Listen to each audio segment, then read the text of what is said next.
Et on reste à Paris pour cette deuxième partie de 100% Éco pour parler de cette problématique du blocage de la VoIP. Les opérateurs télécoms marocains ont bloqué les applications Viber, Skype et WhatsApp, entre autres. Al-Din Qaddohi est en ligne depuis la capitale française. Il est expert télécom. Bonjour. Bonjour. Pourquoi les opérateurs télécoms marocains persistent et signent après une mise en garde il y a quelques semaines? Là, les trois opérateurs sont passés à l'acte en bloquant les applications voix sur IP.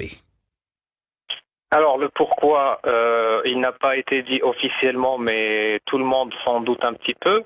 Je pense que les trois opérateurs se sont mis d'accord sur le fait qu'il y a un manque à gagner pour eux à cause de ces applications de voix sur IP gratuites qui permettent entre autres de passer des appels gratuitement à l'étranger.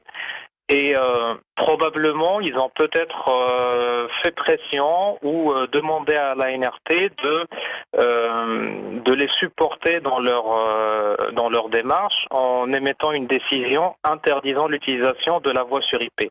Donc, bien sûr, ça n'a pas été dit comme ça officiellement. Officiellement, ce qu'il y a eu, c'est une décision de la NRT sommant les trois opérateurs d'arrêter ou de bloquer les flux de ces applications de voix sur IP. Mais tout le monde se doute que les principaux intéressés par cette décision, ce sont les trois opérateurs. Et donc, il y a peut-être une entente entre la NRT et ces trois opérateurs pour ce blocage. Mais en tout cas, aujourd'hui, ce qui est bloqué, c'est les appels voix et non pas les messages texte.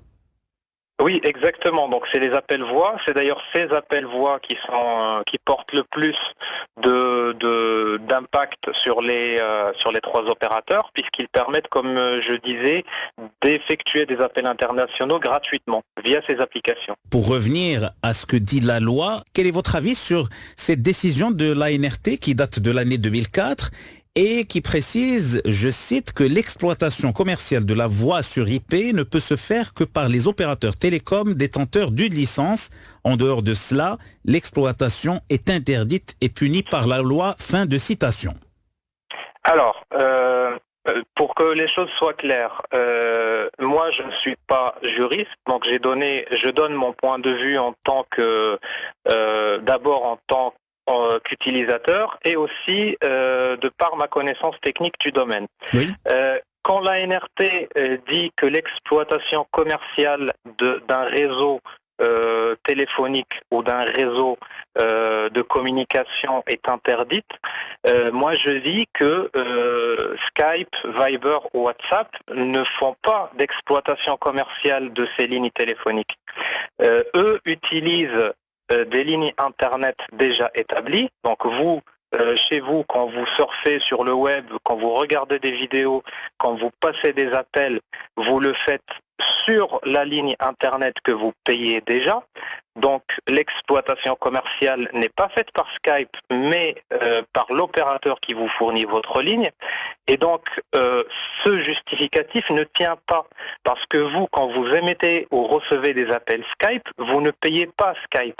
Oui. Par contre, quand vous exploitez votre ligne Internet, vous payez l'opérateur, que ce soit Maroc Télécom ou Meditel ou Inouï. Alors, l'autre argument côté marocain, c'est que effectivement, ces applications ne payent pas d'impôts au Maroc.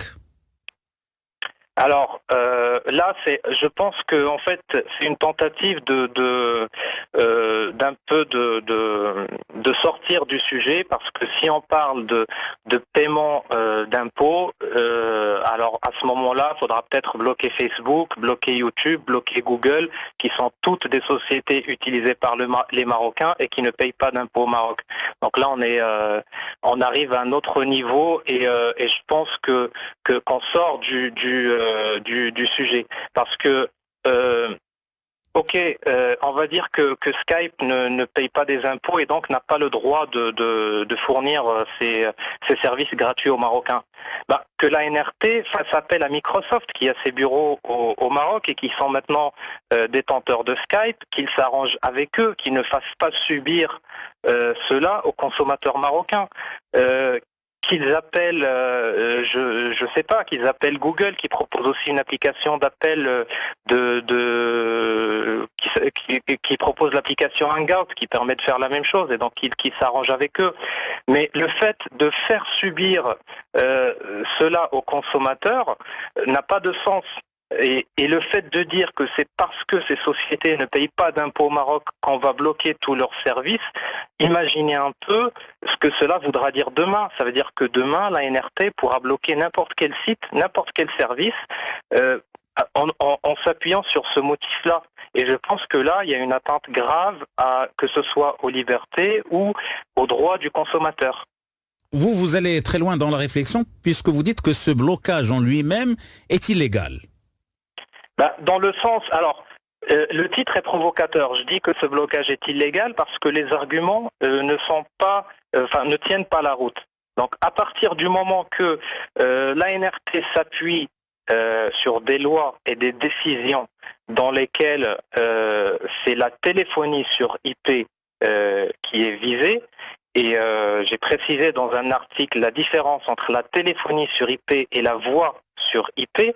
Donc, moi, à partir de ce principe, je dis que le blocage d'un service gratuit et autorisé de manière unilatérale, donc sans passer par une législation, sans passer par un vote, est illégal en soi. Parce que l'interdiction, si on creuse bien la décision de l'ANRT et si on lit bien ce qui est écrit, l'interdiction doit toucher l'utilisation et l'exploitation de la téléphonie sur IP. La différence, c'est que la téléphonie sur IP implique l'exploitation commerciale d'un réseau. Ce que je disais tout à l'heure n'est pas le cas d'application de voix sur IP gratuite. Donc si, imaginons demain, une société étrangère ou nationale qui arrive sur le marché, qui va démarcher les clients, qui leur vend des terminaux téléphoniques et qui leur permet de faire des appels en passant par le réseau Internet contre paiement.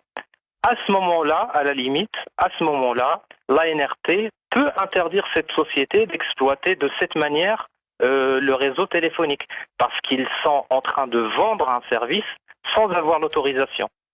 Alors maintenant, pour parler côté consommateur, quel peut être le recours des utilisateurs, des clients de ces opérateurs au Maroc, qu'ils soient particuliers ou entreprises? Les recours, alors il y a des manières techniques de contourner le blocage, qui sont d'ailleurs partagées un peu partout dans les réseaux sociaux. Elles sont parfois dangereuses parce que l'utilisation, par exemple, de réseaux, ce qu'on appelle les réseaux VPN, pour passer outre ces blocages, surtout les VPN gratuits, peuvent mettre à nu des informations utilisateurs qui peuvent être espionnées par des sociétés tierces. Donc là, il y a un danger d'utiliser ce genre de service, bien qu'il y a des sociétés qui fournissent des services VPN professionnels et qui censurent. Maintenant, je pense que la question ne doit pas être réglée de cette manière. Non, mais je parlais surtout de recours légal au niveau de la justice, par exemple. Alors, je pense que le recours légal peut... D'ailleurs, il y a beaucoup de personnes dans la communauté Internet qui pensent à faire des recours en passant par des associations ou directement. Je pense qu'il y a deux possibilités. La première, dont la communauté parle, c'est d'attaquer déjà le principe même que l'ANRT puisse légiférer dans ce genre de choses. Donc, la question serait, est-ce que le président de l'ANRT peut avoir le droit et est-ce qu'il a le pouvoir d'émettre des décisions pour couper des services ainsi, donc sans passer par un vote ou par une discussion avec les tiers qui utilisent ces services. Donc il y en a qui remettent en question ce pouvoir qu'a aujourd'hui l'ANRT. L'autre côté, c'est d'attaquer la légalité de la coupure sur les motifs techniques. Donc ce que j'expliquais il y a un instant, du fait que la téléphonie sur IP n'est pas la voix sur IP, du fait que Skype ou Viber ou WhatsApp n'exploitent pas commercialement ces services, et donc la décision de la NRT doit être remise en question. Donc il y a ces deux angles d'attaque possibles.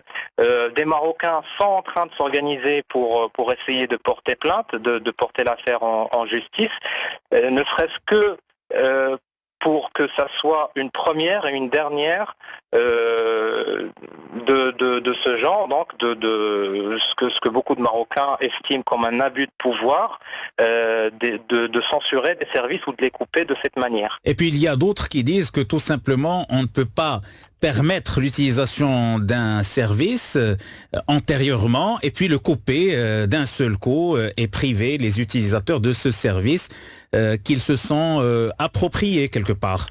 Tout à fait, tout à fait. D'ailleurs, même s'il y avait une loi qui interdit expressément l'utilisation de la voix sur IP, rien ne nous empêche, d'ailleurs c'est tout à l'honneur du Maroc, de remettre en question cette loi pour permettre justement l'utilisation de cette technologie qui est aujourd'hui devenue comme l'email ou comme la lecture de news sur des sites internet. D'ailleurs, dans mon article, je cite l'exemple de l'email parce qu'il est très parlant.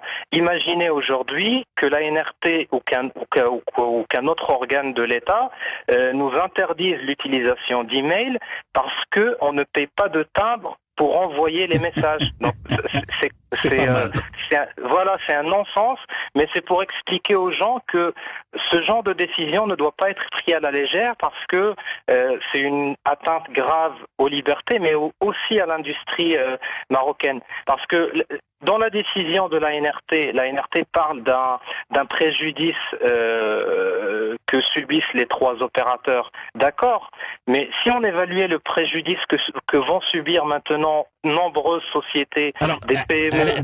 On va en parler en troisième partie d'émission, juste après le journal de la bourse. Restez en ligne, en tout cas l'échange avec vous est passionnant. À tout de suite. 100% éco. Le journal de la bourse vous est présenté en partenariat avec l'Économiste. Pour le détail de tous les chiffres de la bourse, l'Économiste est www.l'économiste.com.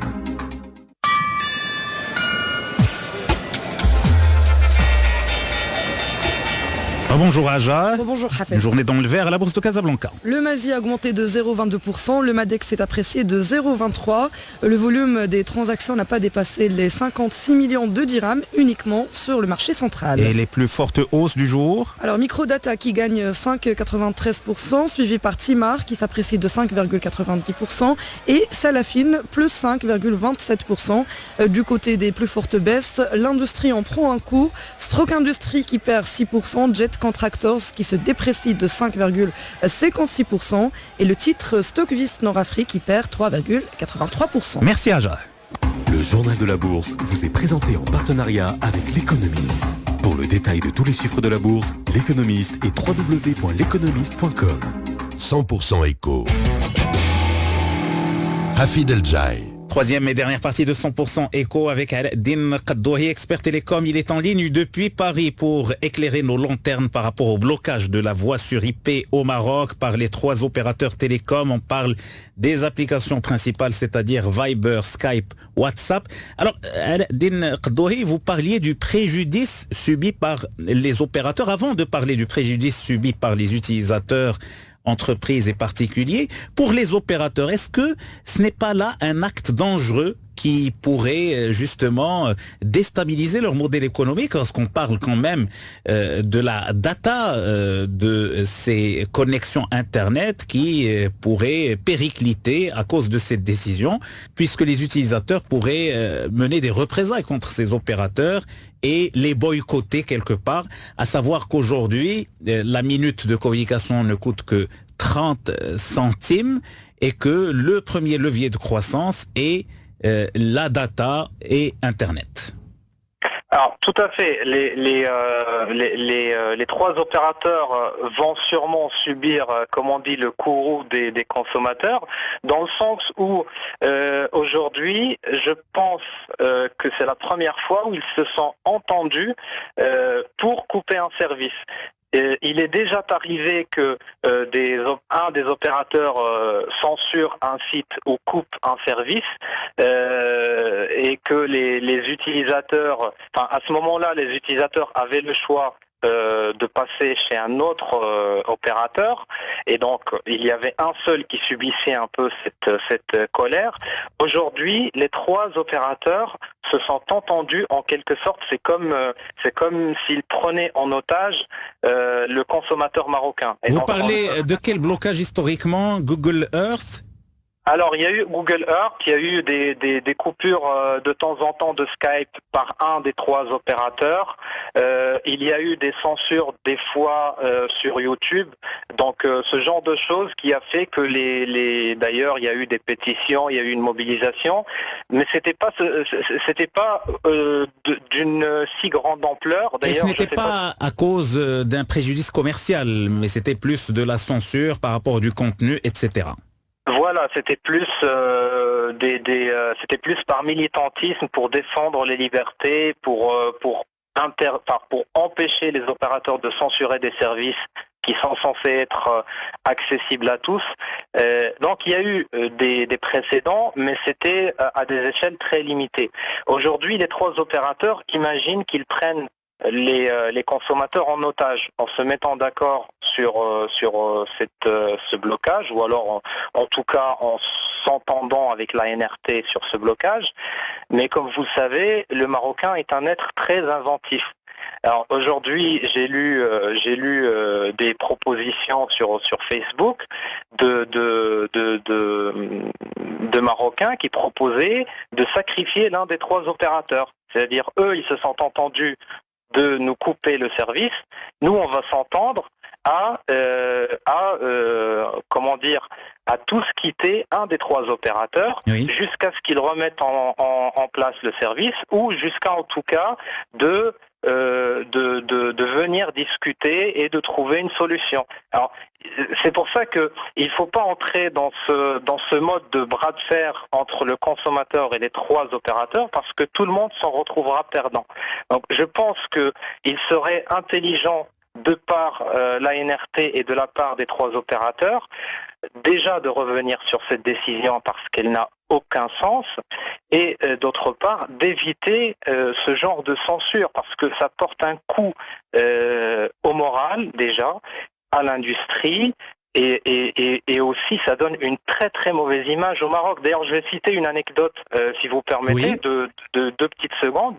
Ce mois de mars, à Marrakech se tiendra un événement international de l'ICANN, c'est l'événement ICANN 55. Donc c'est la 55e édition de l'ICANN. L'ICANN, c'est un organisme mondial qui régule entre autres les noms de domaine, oui, etc.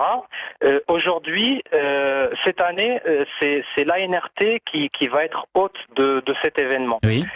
Quand vous allez sur la page de cet événement, alors vous allez voir que l'ICANN prévoit des assistances à distance d'invités qui ne pourront pas être sur place. Mmh. Et donc, sur cette page même, il est écrit noir sur blanc que les convives qui ne peuvent pas se rendre sur place chez le pays organisateur peuvent utiliser des services tels que Skype, Google Hangout ou d'autres services pour communiquer avec les gens présents sur place. Ça veut dire que l'ANRT va s'offrir une dérogation pour transmettre les travaux de cet événement sur Skype.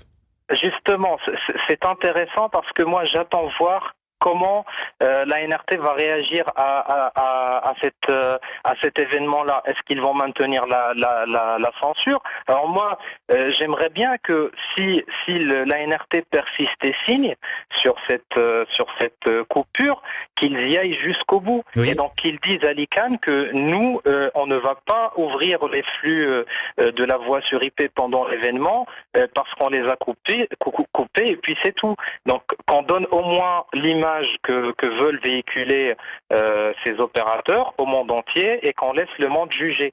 Donc c'est pour ça que ce genre de décision qui paraît anodin est très très grave. Ça porte atteinte à l'image du Maroc, ça porte atteinte au tourisme, à l'investissement et à beaucoup de domaines indirectement. Et donc je pense qu'il faudra vraiment revenir sur cette décision et qu'on arrête d'avoir la phobie de la technologie. Le préjudice pour les consommateurs marocains, particuliers ou entreprises. Un chef d'entreprise parlait sur l'antenne d'Atlantique Radio d'une baisse de 18% de son chiffre d'affaires à cause de ce blocage. Je le comprends tout à fait. Et d'ailleurs, ce que je disais, c'est qu'il serait intéressant d'évaluer le préjudice subi par ces opérateurs à cause des appels voix sur IP face au préjudice de toutes les petites sociétés, des PME, des TPE, des particuliers qui génèrent des revenus via la voix sur IP. Parce qu'il faut savoir une chose, ce n'est pas parce que la voix sur IP a été coupée que le Marocain lambda ira demain payer pour ses appels internationaux. Les Marocains utilisent la voix sur IP parce qu'ils n'ont pas les moyens pour se payer les appels. Les appels sont trop chers, les appels internationaux. Oui. Donc, le rapport bénéfice pour les opérateurs et préjudice pour les sociétés, surtout les petites sociétés, il n'y a pas photo. C'est les petites sociétés qui vont subir. D'ailleurs, avant de parler des petites sociétés, moi j'aimerais parler des petits jeunes qui survivent grâce à la voix sur IP. Hier, j'ai vu une vidéo d'un jeune qui demandait de l'aide, qu'on l'aide à rétablir sa connexion de voix sur IP, parce que ce jeune-là donne des cours par Skype, via une plateforme de cours en ligne, et qu'il gagne $5 par heure, et que c'est grâce à ça qu'il arrive à survivre. Aujourd'hui, on lui a coupé les vivres. Donc qu'est-ce qu'il va faire, ce jeune-là ? Il va aller sortir, faire des sittings face au Parlement. Donc voilà, il y a des aberrations inutiles et inefficaces. Et puis il y a l'aspect social, ces liens entre les MRE, leurs familles ici au Maroc, à travers la visioconférence. Tout à fait, tout à fait. Il y a aussi cet aspect-là. D'ailleurs, c'était l'aspect qui a été cité par des opérateurs téléphoniques.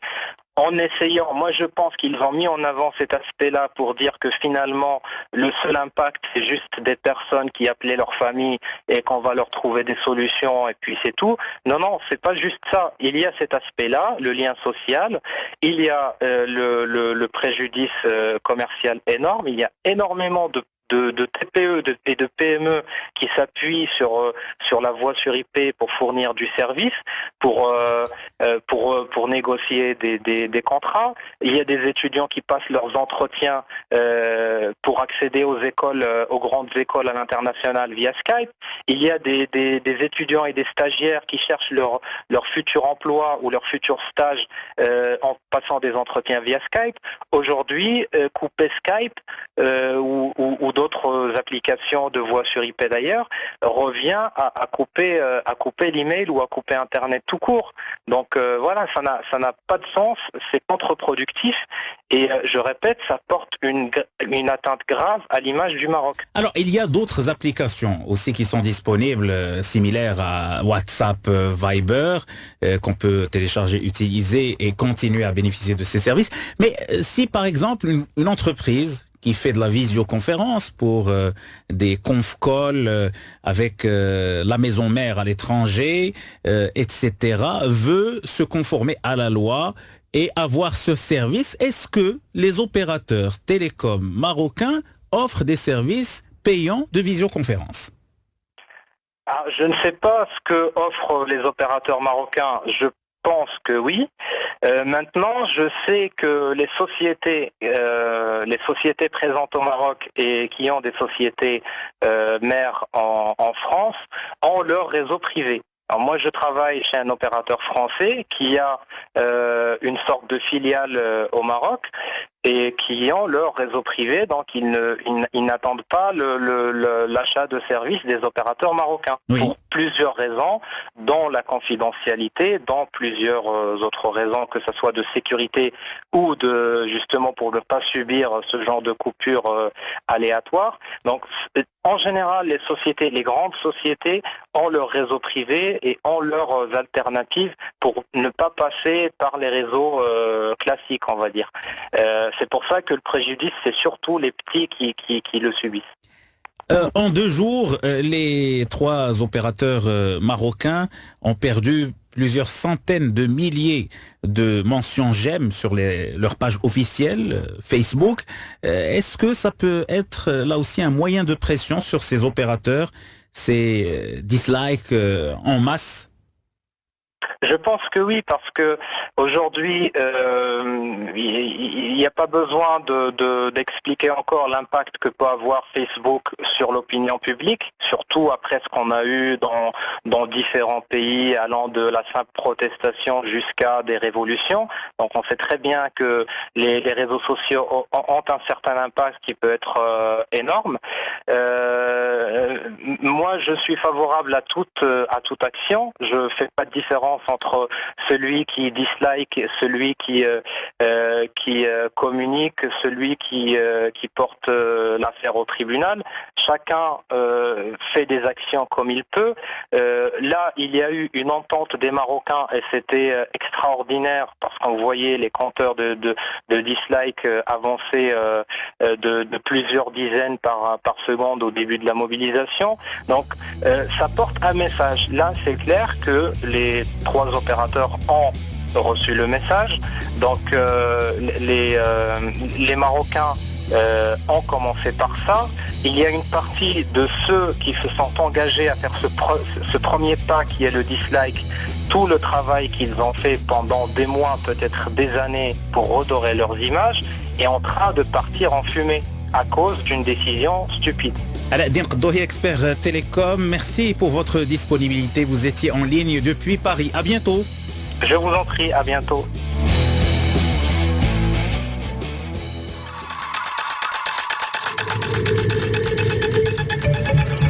Atlantic Radio. الساعة السادسة. Le journal en arabe au micro. Bonsoir. مساء الخير حفيد، مساء الخير مستمعين.